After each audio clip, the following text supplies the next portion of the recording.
Welcome to God's Rescue and Restoration Plan, session 15. This one's called Samuel and a King. We're going to take a look at Samuel. He's such a great man of God. There's so many great men and women of God, but in the Bible, of course, but we're going to focus in on him because of the role he plays um, in transitioning from the time of the judges to the time of kings. This is a big deal step in history, biblical history, and in God's rescue and restoration plan. This is huge, this start. And so we're going to take a look at that, spend some time. So we're going to start right out with Samuel. Here is a map. You see, kind of get your bearings. Here's Jerusalem right here. If you see my cursor moving or my arrow, whenever you see Jerusalem, you know you can go off to the side, even off the map, and it's the top of the Dead Sea right around in here. So you kind of know where you are, and you see Gilgal over here, so you know Jericho is around in here somewhere, or will be. And so anyway, that's the map that we're talking about. And in verse 1, chapter 1, verse 1 of First Samuel says, Now there was a certain man of Raphaim, Zophim, of the hill country of Ephraim, and his name was Elkanah, the son of Jehoram, the son of Elihu, the son of Tohu, the son of Zuph, and Ephraimite. That is a mouthful. Anyway, there's Ramah. That's where he's from. That's the town that, or village that he's from, with the red arrow pointing at it. Well, he had two wives. The name of the one was Hannah, and the name of the second was Peninnah. And Peninnah, they had children, but Hannah had no children. Now, this man would go up out of his city year after year to worship and to sacrifice to Yahweh of God, to Yahweh of armies at Shiloh. And Shiloh's right up there. That second arrow is pointing to Shiloh. That's where the tent of meeting or the tabernacle, the tent, is in place now. Of course, it was in the time of Moses with Moses all the time. But then when Joshua and Israel crossed the Jordan in the 7 Years' War, it was at Gilgal. And then before Joshua, as Joshua went in for 7 years, it was in Gilgal. And then before he died, it was moved up to Shiloh. And it stayed there, I think, until David, if I remember right. Anyway, that's where it is now, and that's why he goes there to sacrifice. And the two sons of Eli, Hophni and Phinehas, priests of Yahweh, were there. So Eli is a priest, and his two sons are priests also, and they're in Shiloh. Whenever the day came that Elkanah sacrificed, he gave portions to Peninnah his wife and to all her sons and her daughters. But to Hannah he gave a double portion, for he loved Hannah, although Yahweh had closed up her womb, so she couldn't have children. And her rival, Peninnah, used to provoke her with provocations in order to irritate her because Yahweh closed up her womb. And this happened year after year. As often as she went up to the house of Yahweh, she provoked her. So she wept and would not eat. It really, really bothered her. Wouldn't eat, couldn't eat. She wept. She cried over it because she has no children. So Elkanah, her husband, said to her, Hannah, why are you weeping? Why are you not eating? Why is your heart sad? Am I not better to you than 10 sons? I love you so much. Don't I count for something? Don't I worth? But that wasn't enough. She wanted a baby so badly. And Hannah got up after eating in Shiloh, after drinking. Now Eli the priest was sitting on the seat by the doorpost of the temple of Yahweh. And she was in bitterness of soul and prayed to Yahweh, and she wept. Yes, wept. She was crying. And she vowed a vow and said, O Yahweh of armies, if you will see the affliction of your servant and will remember me and not forget your servant, but will give to your servant a male child, then I will give him to Yahweh all the days of his life, and no razor will come upon his head. And it came to pass as she continued a long time praying to Yahweh that Eli was watching her mouth. She was so distraught. She was so emotional. She's so wanting a son. And she's praying, and Eli's watching her mouth. Now Hannah spoke in her heart. Only her lips moved, but her voice was not heard. Therefore, Eli thought she was drunk. Huh. She's just praying in her mind, and we're used to that, but she's mouthing those words that she's thinking and with her mouth, but not sounding anything with her mouth. And he thinks she's drunk. So Eli said to her, "How long will you make yourself drunk? Put away your wine from you." It's kind of harsh. Come on, get with it. But Hannah answered, "No, no, my Lord, I am a woman oppressed in spirit. I've drunk neither wine nor beer, but I'm pouring out my soul before Yahweh. Don't think of your servant as a daughter of Belial, for I have been speaking out of abundance of my concern and my being provoked." Then Eli answered and said, "Oh, go in peace, and may the God of Israel grant your request that you have requested him." And she said, "May your servant find favor in your eyes." So the woman went her way and ate, and her face was no longer sad. She was now confident that her prayer would be answered. They rose up in the morning early, worshipped before Yahweh, and returned and came to their house in Ramah. And Elkanah knew Hannah his wife, and Yahweh remembered her. So in the course of time, Hannah conceived and bore a son, and she named him Samuel, saying, "Because I've asked him of Yahweh." Verse 24, now when she had weaned him, she took him up with her with 3 bulls and an ephah of flour, skin bottle of wine, and brought him to the house of Yahweh in Shiloh. And the child was just a child. The weaning typically happens around 5 years of age. And so he's just, in the US, that would be like kindergarten age. He's just beyond a toddler. He's a young child. And just think of that. Here's his mom who wanted a child so badly, and now, after this point, she's weaned. He's maybe 5 years old, maybe 4 years old, something like that. And she's dedicating him to Yahweh, and she's not going to see him because that's Shiloh, and she's going to keep her vow. So they slaughtered the bull. They brought the child to Eli, and she said, "Oh, my Lord, as your soul lives, my Lord, I am the woman who stood by you here praying to Yahweh. Remember me when I prayed and we talked? I prayed for this child, and Yahweh has granted me my request that I requested from him. So I also now lent him to Yahweh. As long as he lives, he will be lent to Yahweh." And he worshiped Yahweh there. Isn't that something? And think of the child too. He's in a new place, new surroundings. His mom is going to leave. It's a new world for him. But what dedication. And Elkanah went to Ramah to his house. The child served Yahweh in the presence of Eli the priest.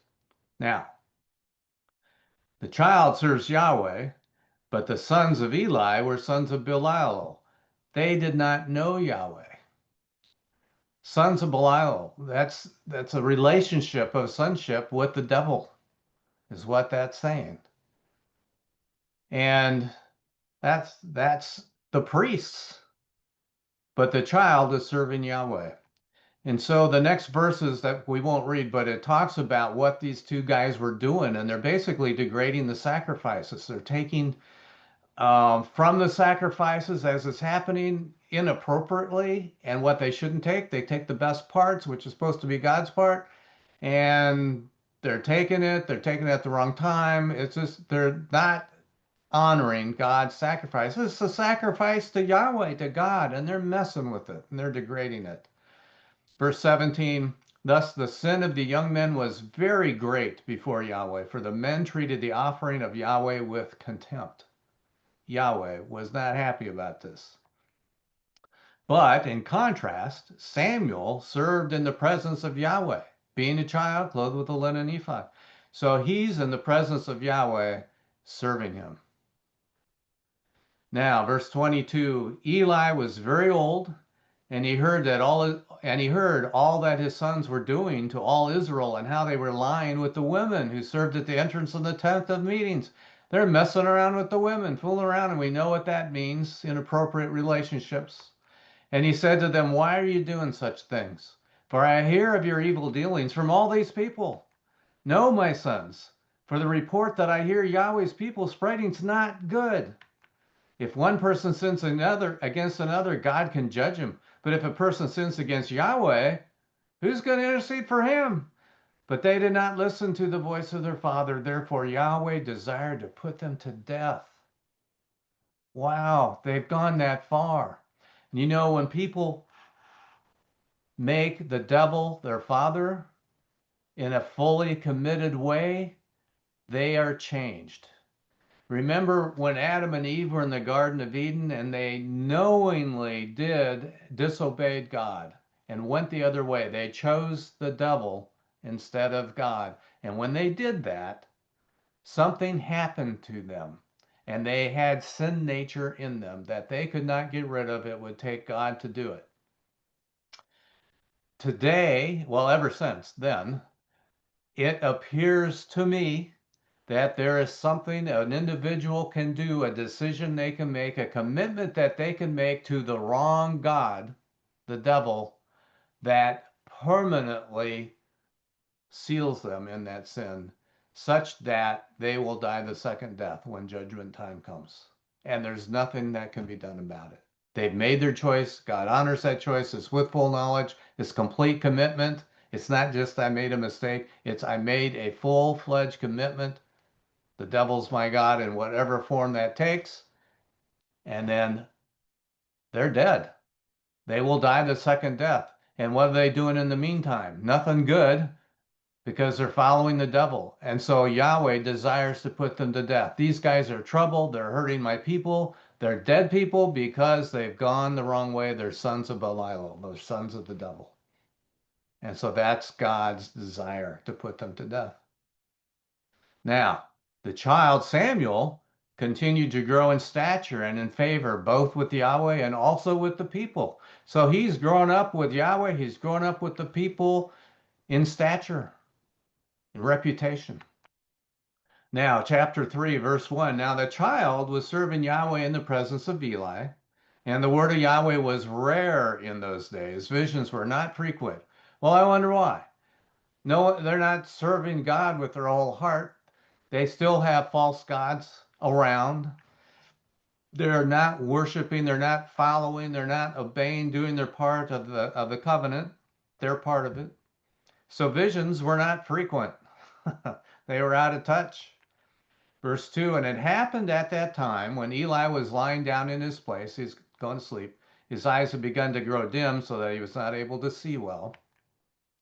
And the lamp of God had not yet gone out. What that's talking about is in the tabernacle, they'd have a lamp that would be set up with oil prior to night. And that lamp needed to burn all night long, all the way to sunrise. And so what this is saying, it hadn't yet gone out. It's going to, so it's getting close to dawn, but it's still nighttime. But that's what part of the night it is. It's approaching dawn. But the lamp had not yet gone out. And Samuel had laid down in the temple of Yahweh where the ark of God was, that Yahweh called Samuel. And he said, here I am. So God called Samuel. Samuel says, oh, I'm here. And then he runs to Eli and said, here I am, for you called me. But he said, I didn't call. Lie down again. So he went and lay down. Yahweh called yet again, Samuel. So Samuel rose, went to Eli and said, here I am, for you called me. But he answered, I didn't call, my son. Go lie down again. Now Samuel did not yet know Yahweh, nor was the word of Yahweh yet revealed to him. So he didn't understand revelation. He didn't understand that God could talk to you like that. He didn't know. Well, verse 8, Yahweh called Samuel the third time. And he arose, went to Eli and said, here I am, for you called me. Then Eli perceived that Yahweh was calling the child. Oh, that's what's going on. God's calling him. God's trying to talk to him. That's cool. So tell you what, Eli said to Samuel, you go lie down, and if he calls you, you are to say, speak, O Yahweh, for your servant is listening. So Samuel went and lay down in his place. And Yahweh came, stood there, called as at other times, Samuel, Samuel. And then Samuel said, speak, for your servant is listening. And Yahweh said to Samuel, behold, I am about to do a thing in Israel at which everyone who hears it, their 2 ears will tingle. It's really going to be something. And your ear, wow, what was that? What did I hear? What did you say? And their ears will tingle. In that day, I will fulfill against Eli all that I have spoken concerning his house from beginning to end. We didn't read the verses, but he sent a prophet to Eli and voiced his displeasure. We don't know who this prophet is. He wasn't given a name. It's just interesting that people like that exist. There's lots of people like that today who are doing God's will, are standing with God, doing powerful things, but we don't really know about it. We don't really know about them. But they're there. They're doing what they need to do in the body of Christ. Back in this time, there were prophets, and they were speaking for God when appropriate. And this prophet was sent by God to lay it out for Eli, and it wasn't good news. And now Yahweh is telling Samuel, in that day I will fulfill against Eli all that I've spoken. Verse 13, for I told him that I am judging his house forever because of the iniquity that he knew, because his sons were cursing God and he did not restrain them. So Eli's going to pay the price. His whole household is going to pay the price. Therefore, I have sworn to the house of Eli that the iniquity of Eli's house will not be atoned for with sacrifice or offering forever.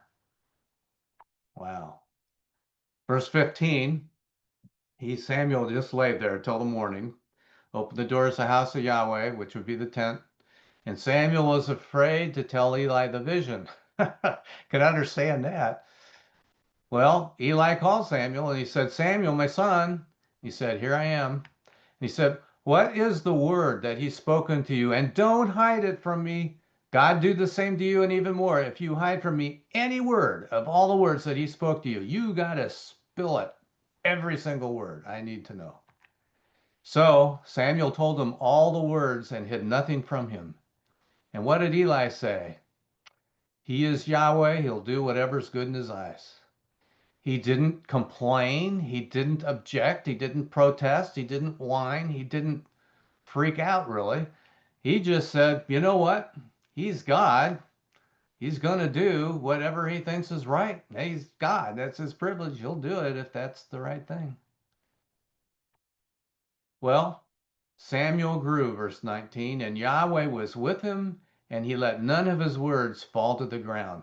That means what Samuel said, something perhaps in the future, it happened because he was speaking God's word. He stayed with what God said, and therefore his words never fell to the ground.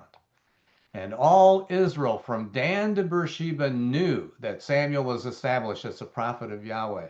Dan is a village on the very northern edge of Israel at that time, and Beersheba was at the very southern edge of Israel at that time. So the whole country from top to bottom knew that Samuel not just was a prophet, he was established as a prophet of Yahweh. He is a big deal in Israel. And Yahweh continued to appear in Shiloh, for Yahweh revealed himself to Samuel in Shiloh by the word of Yahweh. Yahweh continued to educate Samuel, continued to bring him along to help him. He continued to appear to him to help him grow. And just think about that.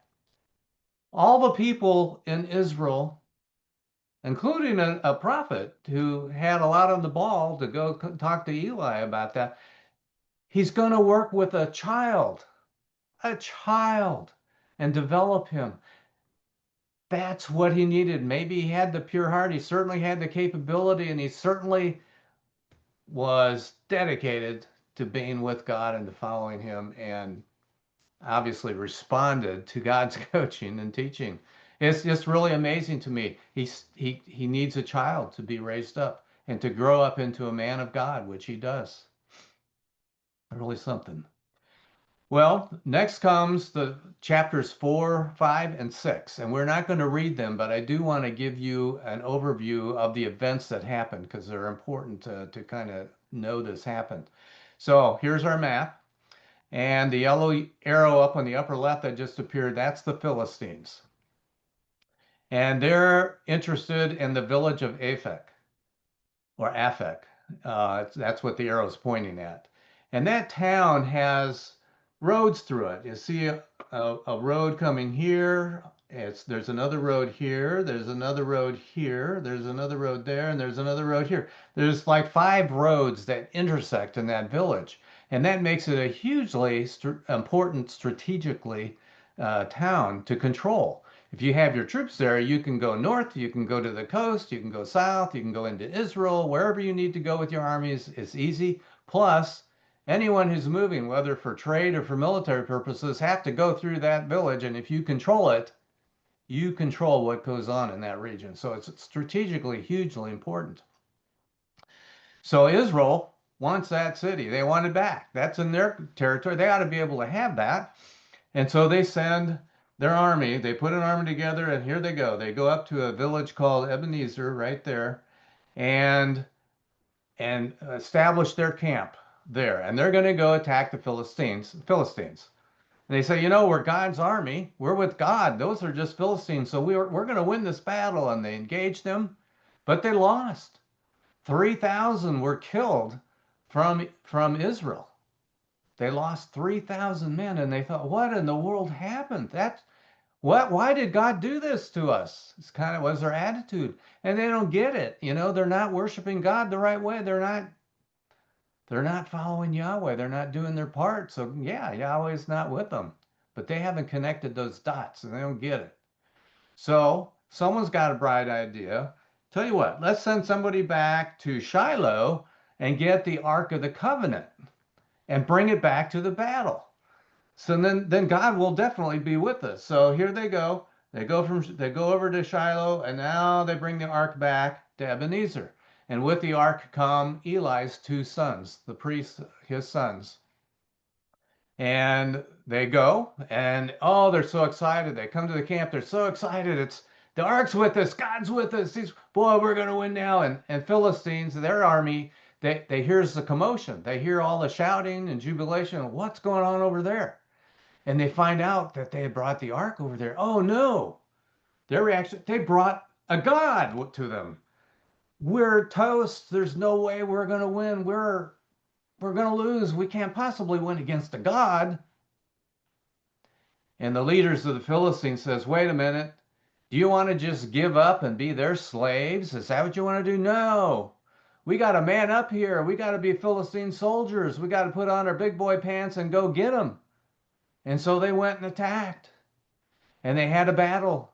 And Israel lost. They lost 30,000 men in that battle. 30,000, including the 2 sons of Eli, both killed.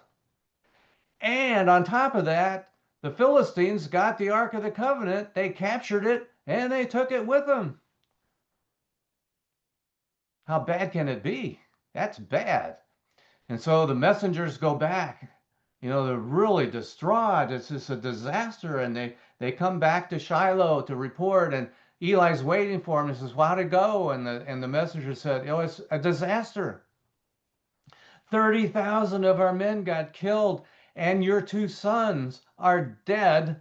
And the Philistines took the ark. They captured the ark, and they've got it. And Eli, shocked, falls over backward off his chair, breaks his neck, and dies. So his sons die, and he dies. In the meantime, the Philistines have the ark, so they take it down. They're all excited that we've captured a god. And they went down to Aphek, right here, where the yellow arrow is pointing to there. So they took it in there, and they've got a god. They have a god, Dagon, and they have a shrine and so on, a place that he's held in. And so they have him. So they put the ark next to him. And they lock up the door for the night, and they go home, and they sleep. And then they come back the next morning, and their god is flying down, face down, in front of the ark, like he's worshiping him or something. What the world is happening here? Why is it down there like that? Why is it oriented like that? What in the world? And so they put him back up, got him set back up again. They leave for the night, come back the next morning. There he is again, lying down in front of the Ark of the Covenant, but his hands have both been cut off, and his head's been cut off too. They're sitting on the threshold. It's just the torso of their god's idol lying down, belly down in front of the ark.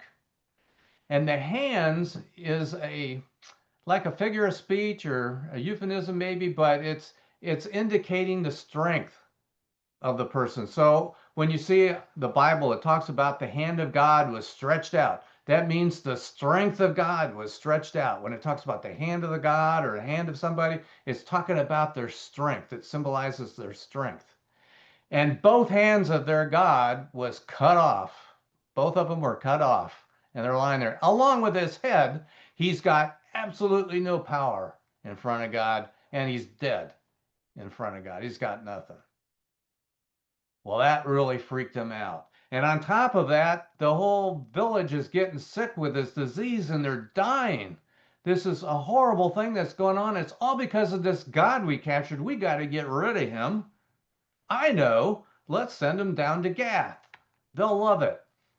So they take him down to Gath. Here's this God we got. It's your turn. And so they got it. And you know what? They started getting sick and dying too. And it was terrible. So we got to get rid of this. I know. Let's send them up. Send them up to the next place. I guess the first one maybe was um, Ashdod was the first village, and then to Gath, and now we're up to Ekron. And now the same thing is happening. They're getting sick and they're dying. And it's terrible. And they're realizing, look, this Ark of the Covenant, this God, he's like a one-man army or something. He's killing us off every place he goes. It's been 7 months that this has been going on. And he's wreaking havoc with the Philistines, their cities. We got to get rid of it. How do we get rid of it? How do we give it back? We got to give it back or something. So they go to their priests, the pagan priests. What do we do? How do we give it back? How do we get it to go away? And this priest says, okay, so here's what you do.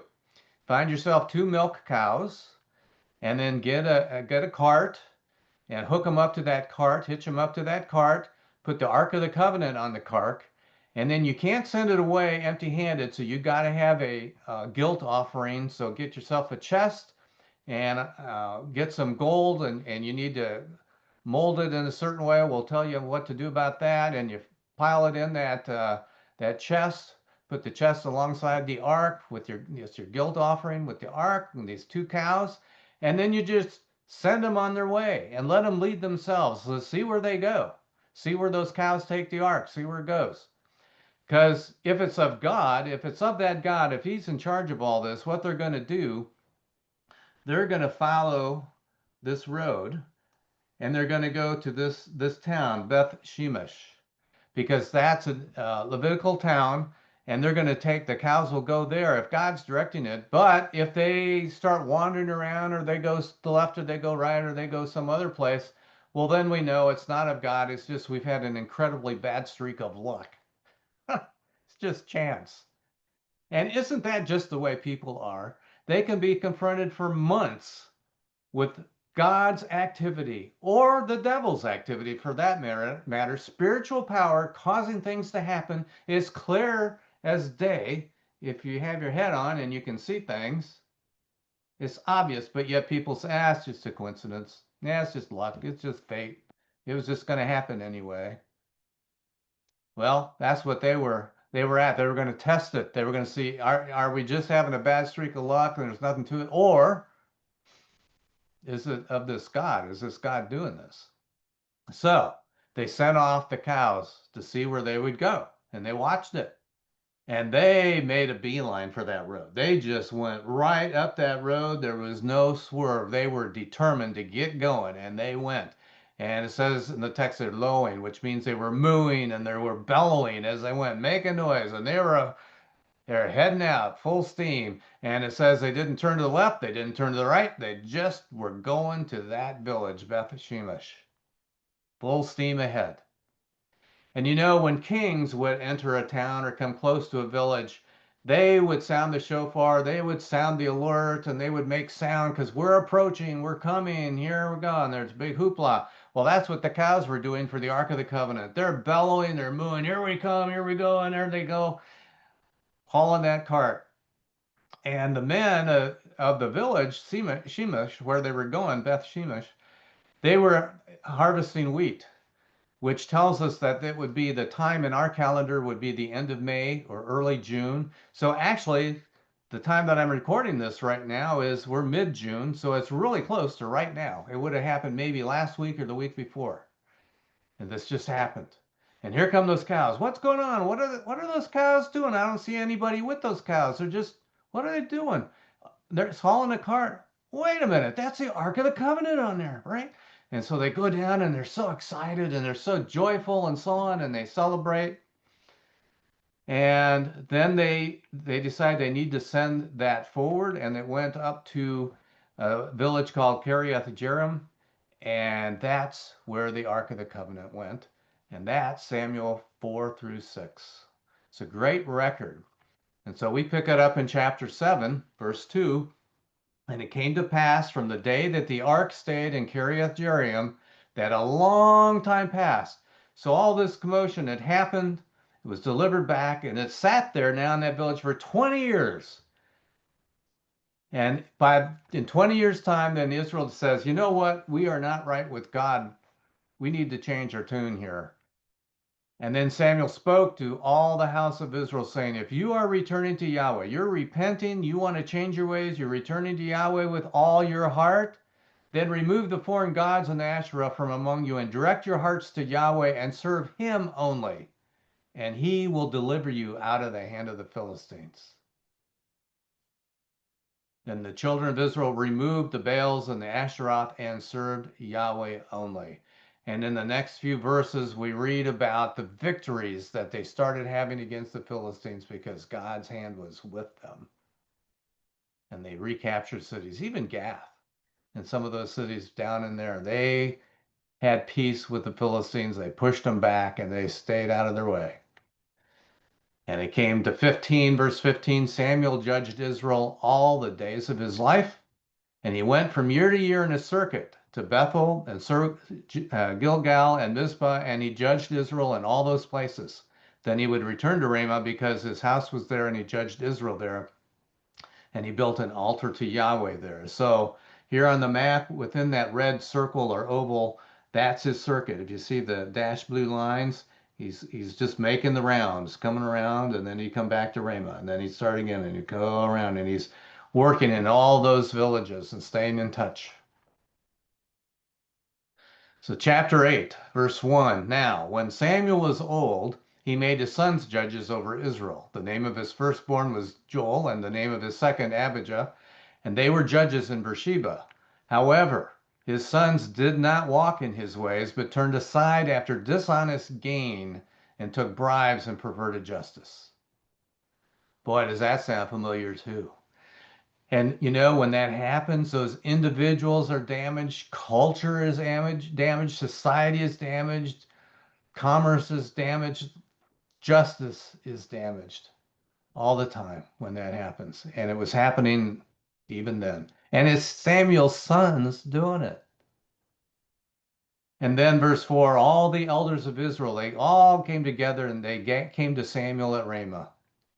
And they said to him, behold, you've grown old and your sons have not walked in your ways. So we can't depend on them. So make us a king to judge us like all the nations. Everyone else got a king. We need a king.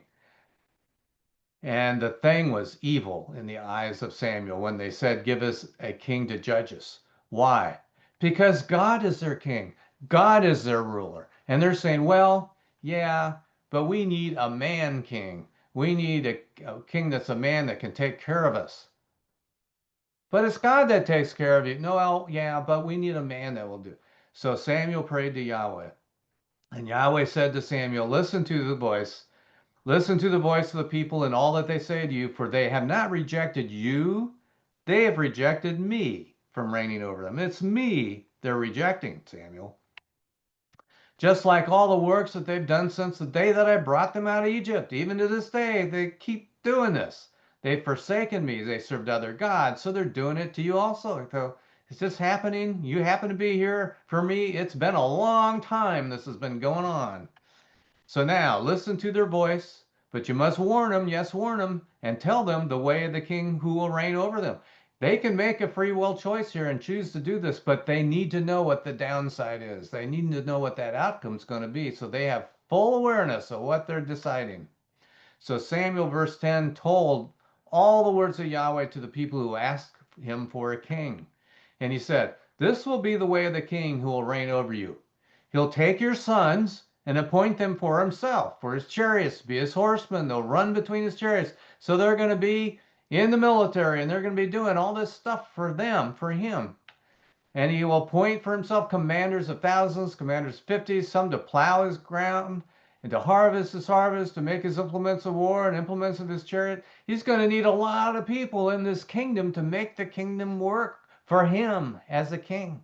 And he's going to take your folks to do it, your kids, your daughters. Here, he's going to take your daughters to be perfumers, to be cooks, to be bakers.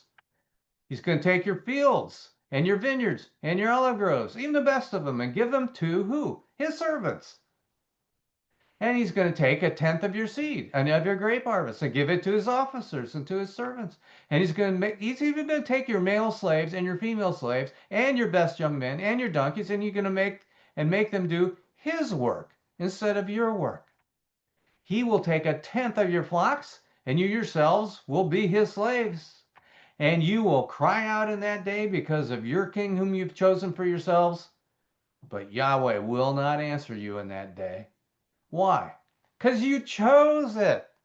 You made a deliberate choice with full knowledge of the outcome, and you still went that way. You rejected Yahweh, and he's not going to answer you. You made your choice.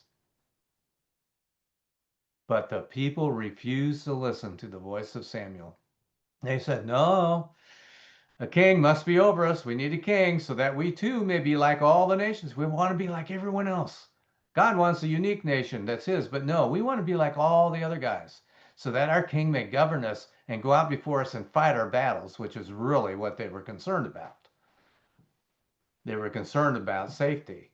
And for some reason, they thought God wouldn't protect them. My goodness.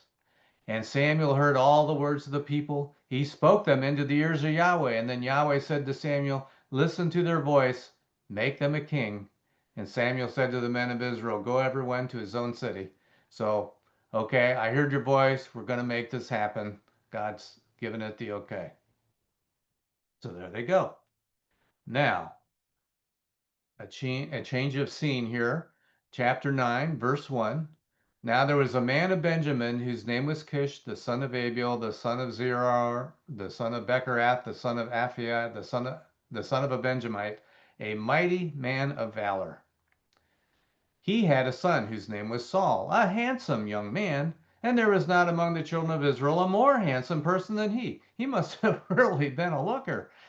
From his shoulders and upward, he's taller than any of the people. He's literally head and shoulders above the others. Ever heard that phrase before? Well, he really was. Verse 3, now the donkeys of Kish, Saul's father, were lost. So Kish said to Saul his son, "Take one of the servants with you, rise, go search for the donkeys." They escaped, they went off, you know how they are. So Saul, you better go, take a servant with you though, and go hunt for him, find him. And so they went looking. And they're looking high and low. They're going all over the place trying to find. They can't find them anywhere. Where are those guys? Where are those animals? And they've been at it for 3 days. And Saul's saying, we've been gone so long. Dad's probably worried more about us than he's worried about those donkeys because he hasn't heard from us for 3 days. Maybe we should go back. But the servant says, we're right here by where the prophet is. And they call him a seer. We're right here. This is village. And he knows stuff. I bet if we go ask him, he might know where those donkeys are, and then we could find them. Well, and they talked back and forth, but they decided, at the end, let's do that. So, verse 14. So they went up into the city, and as they came into the midst of the city, behold, Samuel came out toward them to go up to the shrine. Now, Yahweh had told Samuel in his ear a day before. So yesterday, God talked to Samuel and said in verse 16, tomorrow about this time, I will send you a man out of the land of Benjamin, and you are to anoint him to be ruler over my people Israel. Did you catch that?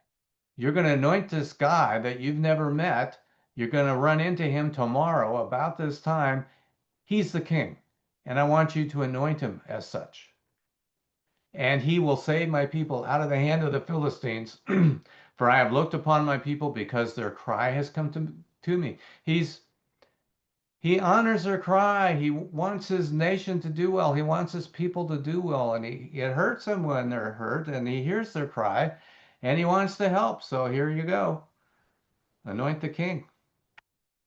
Now, when Samuel saw Saul, so Samuel's going one way, Saul's coming towards him, and they're coming that direction, and Yahweh says to him, Behold, the man who I spoke to you about, this is the one who will restrain my people. This is the one who's going to restrain their behavior to be right with me, be right with the kingdom, be right with God. He'll restrain them. That's what he's supposed to do anyway. Well, verse 18, Saul drew near to Samuel in the gate, and he says, Please tell me where the seer's house is. So he doesn't recognize Samuel. And we read the verse that Samuel is known and established as a prophet from Dan to Beersheba, all across the country. Everyone knows about Samuel. He's a prophet. He's a man of God.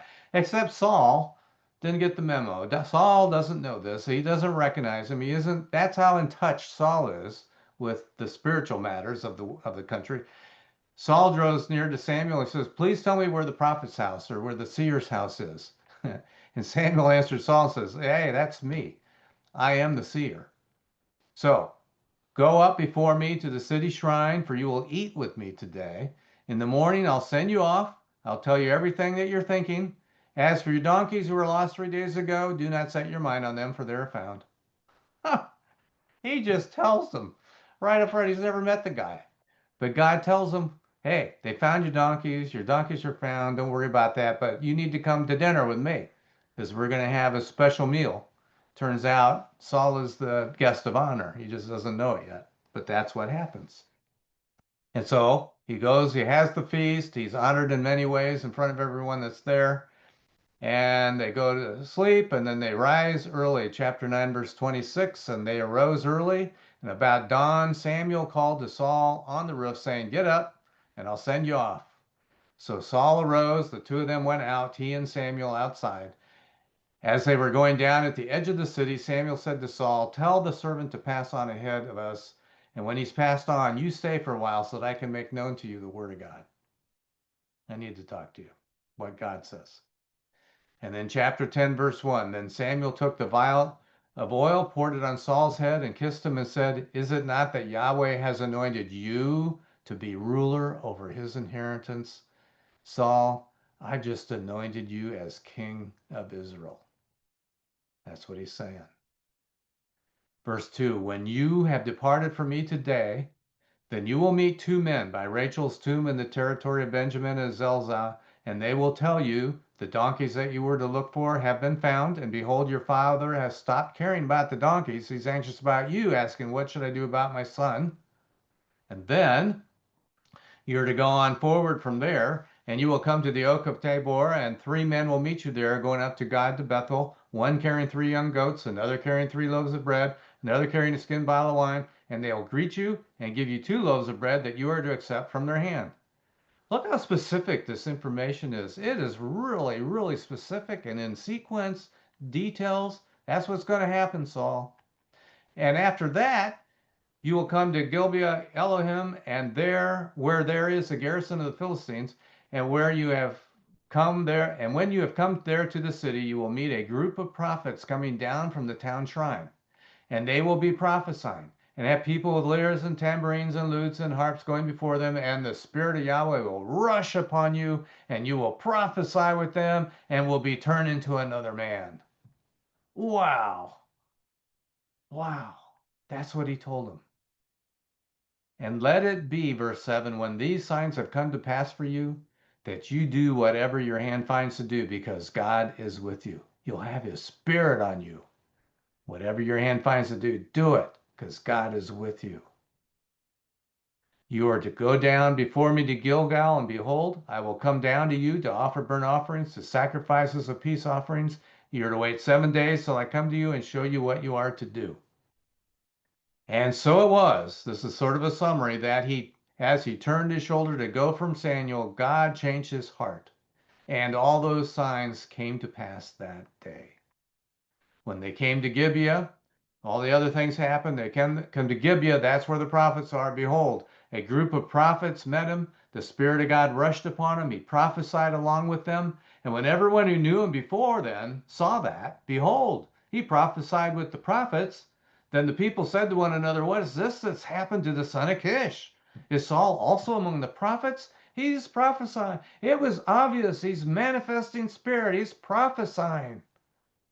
That's unusual. And he never did that before. Wow, that's really something. Well, what a stir. Well, chapter 10, verse 17, Samuel called the people together to Yahweh to Mizpah. Now he's going to present Saul as king of Israel to Israel. And that's going to happen at Mizpah, right there where that arrow is pointing. So he calls them together. In verse 18, he said to the children of Israel, this is Samuel, says to the children of Israel, this is what Yahweh, the God of Israel, says. I myself brought up Israel out of Egypt, and I delivered you out of the hand of the Egyptians and out of the hand of all the kingdoms that oppressed you. But today you have rejected your God, who himself saves you out of all your calamities and your distresses. And you said to him, set a king over us. Ha! So now present yourselves before Yahweh by your tribes and by your thousands, and we're going to pick a king. So Samuel brought all the tribes of Israel near, and the tribe of Benjamin was taken by Lot. So here's what's going on. Back at Mount Sinai, when the law was given and so on, lots of details came with that. Part of the deal was the priests had a special thing on their garment, and they had a pouch in it, the head priest, and in that pouch were two rocks, two stones, and they felt exactly the same. One was called Urim and the other Thummim. One meant yes, one meant no. But just by touching them, feeling, having them in your hand, you couldn't tell which was which. So they're in this pouch. And when there was a yes and no decision to make, they'd set it up and they'd select things. They did this a lot. You see this a lot of times in the Old Testament. And this is what they're doing. So they're going to bring the tribes, the different tribes, to the priest, or to Samuel in this case. And he puts a hand in, pulls out a stone. Is it the yes stone or the no stone? If it's the no stone, bring the next tribe up. If it's a yes stone, then it's the king comes from your tribe. And so that's what they're doing. And they went through the tribes, and Benjamin got the yes stone. Okay, so the king is coming from the tribe of Benjamin. So now bring all the clans of Benjamin by one, and see who gets the yes stone. And they go through it. And see, God is working with that, and he always picks the right stone. And so it comes out clan by clan, and it comes to the clan of the Matrites. It's the yes stone. So now we know that the king is from their clan. And so now comes the families within the clans would come next. And Saul, the son of Kish, was taken because the Kish family selected Saul is the son of Kish. So he is the king. So they were looking for him, but they couldn't find him. Where's he at? Where's Saul? Can't see him. And they inquired further, Yahweh, is he here? Is the man here yet? Maybe he's on his way and he hasn't arrived yet. What's going on? And Yahweh said, behold, he's hiding. He's hidden himself among the equipment. So they ran, they took him, they found him from there. What are you doing? And when he stood among the people, he was taller than any of the people from his shoulders upward. He was really obvious. And Samuel said to all the people, do you see the one whom Yahweh has chosen? There's none like him among all the people. And all the people shouted and said, long live the king, long live the king, long live Samuel. Or Saul, excuse me, long live Saul. Verse 25, then Samuel told the people the regulations of the kingship, wrote it in a scroll, laid it up before Yahweh, and then Samuel sent all the people away, every man to his house. Saul also went to his house to Gibeath, and the valiant ones whose hearts God had touched went with him. So some men loyal to Saul went with him. They were touched in their hearts by Yahweh. But certain sons of Belial said, how can this man save us? And they treated him with contempt and brought him no gifts. But he kept silent. And there's people like that today, isn't there? Always is. Well, we get to the end of the chapter, and guess what? Israel has a new king. And now the transition has been made, and it's just getting launched from the judges period, which were several centuries, and now to a king. And now the series of kings is going to stretch in through time now for quite some time and quite some biblical history. And we will start down that path in the next session. I'm going to end this session right here.